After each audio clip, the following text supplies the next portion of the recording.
and then we'll go to your questions. Ooh. Yeah, Duke's good. 5 of 16 the first half. If we're just 5 of 16, which is 32% from 3, it's a 2-point game. And I felt great about our first half. We got great shots. We shot 44% and go 0 for 16 on that side of things. The game was at the free throw line. They had 27 points at the free throw line and on second chance points. Crazy to think we've been the #1 rebounding team in the country and get smashed tonight. But that was, we held them to 37 or 38% field goal percentage in the first half on their first shot. We guarded.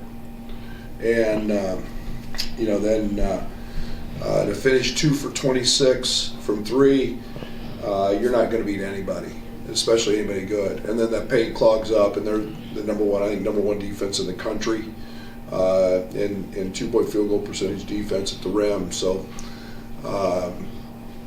just a good old-fashioned butt kicking. Give them all the credit. It's one game, and they whipped us in about every facet.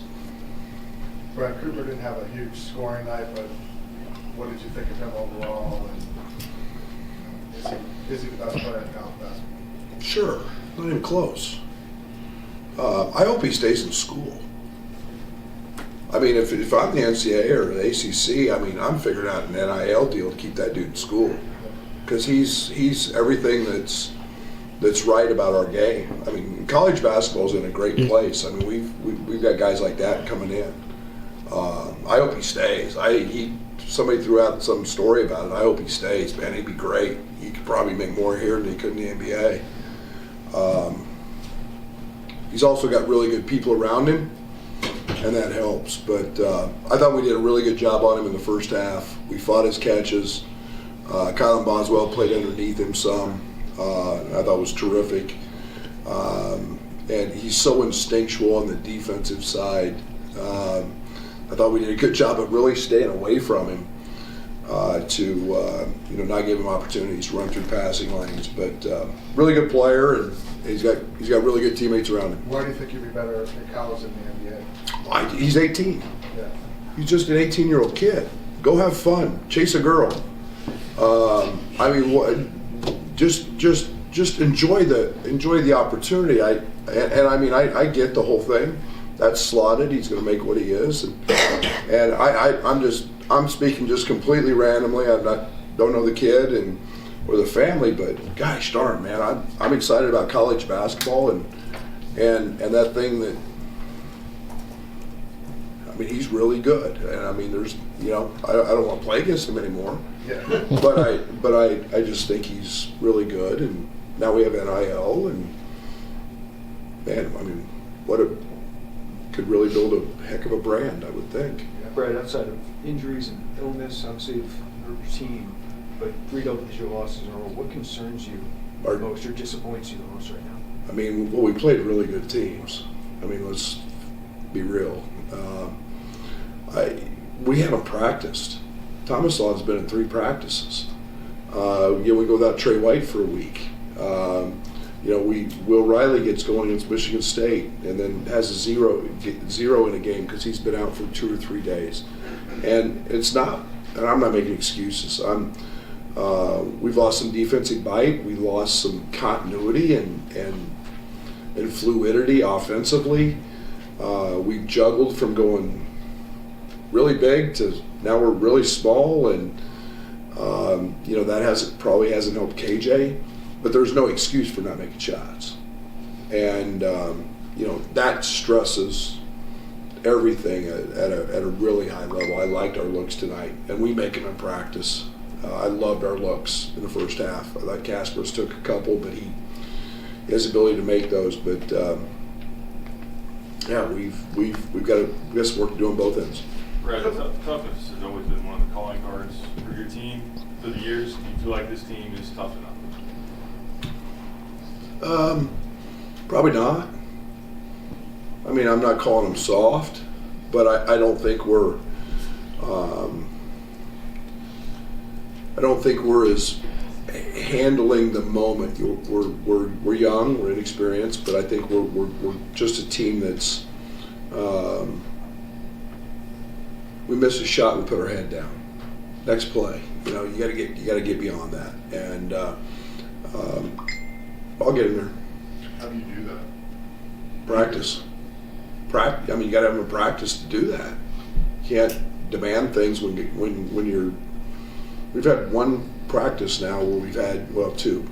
One practice since the Indiana game where we've had everybody, and it's hard to do that. I mean, there's been a lot of days I don't even know who's starting. So practice. Brad, what specifically in the short term, because you have what you have in terms of injuries, what's the most fixable thing that you can do in the short term? Make shots. You gotta find a way to make shots. Everything gets compounded defensively when the ball doesn't go in. Every possession becomes a little more, a little bigger point of aggravation. And I think we've got to get back to rebounding and playing a little more cohesive on that side. But we got to make shots. And we're a team that's made 15 threes 3 or 4 times, and we've got to make shots. And I don't have an explanation. I ask him for help in the locker room, help me figure out what that is, but it's one game. We'll come back and we'll bounce back. Coach, I want to ask you a couple questions about the front line in specifics. You're going against one of the biggest teams or I guess by Ken Palm, the biggest. So tonight, Tommy doesn't have a good game, but Trey seems like he's starting to get back into the groove. Would you agree with that assessment? Yeah. So I don't think Tommy was awful. I thought Tommy was pretty good defensively. We put him in some bad spots. 3 blocks, yeah. But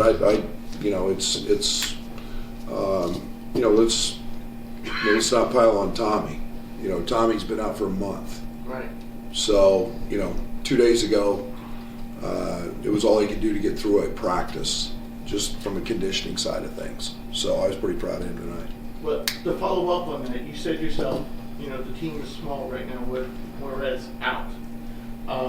So I saw Kerry get some playing time. I was watching him in warm-ups. He looked really good. Don't ever judge a player by I mean, my gosh, I could go out and make shots in warm-ups and look good in warm-ups. So let's not do that. I'm in practice every day, and you're not. So yeah, does that mean? No, I'm not saying that. What I'm saying is, Kerry, do you see him being more worked into the rotation? Absolutely.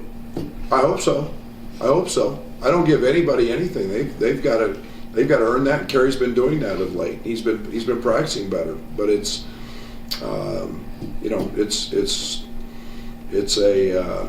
we're not out here trying to lose games. We're going to try to put the best guys out here to help us win games. And if that's Kerry, it's Kerry. So he's growing. He's getting better, and he's starting to do some things.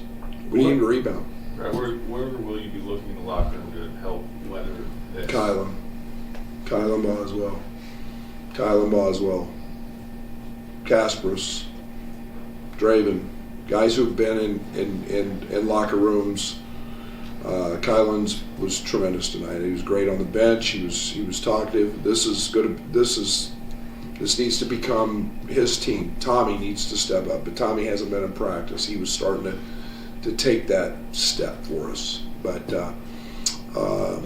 I think everybody's got to look in the mirror, including me, and we got to get back to that gritty, nasty team that we were that beat Missouri and lost a close one to Tennessee, and we're right there. Brad, you called the timeout, really got into your guys. What was your message to them? Fight. You guys know me after now. I mean, we give up, come out of the halftime, and we just turn the ball over for no reason, and then it was 3 straight or 4 straight transition baskets, and then sitting down guarding the ball. I was probably as upset with our ability to guard the basketball as anybody and as anything, excuse me. But just fight, and the outcome was well determined after the first 3 minutes of the second half, but just fight. You saying that there's a lack of effort or just careless mistakes? Like, I didn't say that. well, I'm asking. I didn't. Don't start putting innuendo out there. That's not what I said. I said just fight. You got to compete to fight. There's a difference between playing hard and competing. It's very easy to play hard. Go do your assignment. Block out. How about go block out and rebound? How about sit down and guard the ball and then get over the ball screen? Compete. You got to compete to win. And we're playing hard. I don't doubt our effort, but you got to fight to make winning plays and do what's right for your teammate, and that's big difference between playing hard and competing to win. Is there anything more to the rebounding that's space slip than just going to go get it? I mean, do you see anything different there? I mean, I think Merez played 6 to 10 minutes in every game early in the year. And if we're starting to look at Merez for the reason we're not rebounding, then we're fooling ourselves. And I'm just throwing that out there because I brought it up to the team. Go get it. Go chase it. And it's we've got to have more than one from Ben, and Tommy, to his credit, was put in a situation where he was helping a lot on ball screens. But our leading rebounder was Kasparis and Kyle.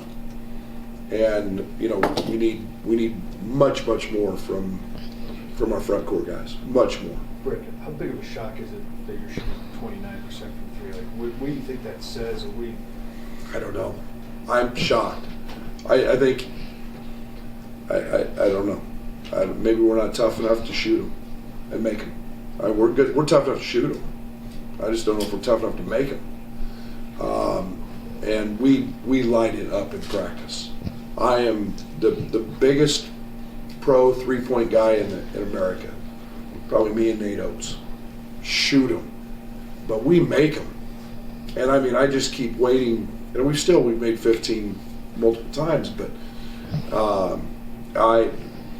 the farthest reaches of my win, I never expected that. I thought we'd be a mid to high 30s team, and I still believe in these guys, but it's we gotta find a way. Got time for two more here.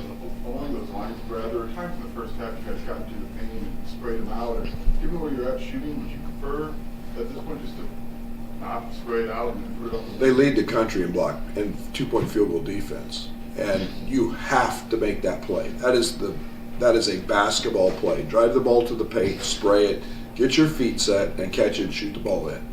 And if we can't do that, then we're not going to beat anybody. And it's just like if you don't make some threes, the way in what we're doing, then that paint becomes really clogged. And they had their big kid. I don't know how to pronounce his name. Malawach, thank you. Garden Trey.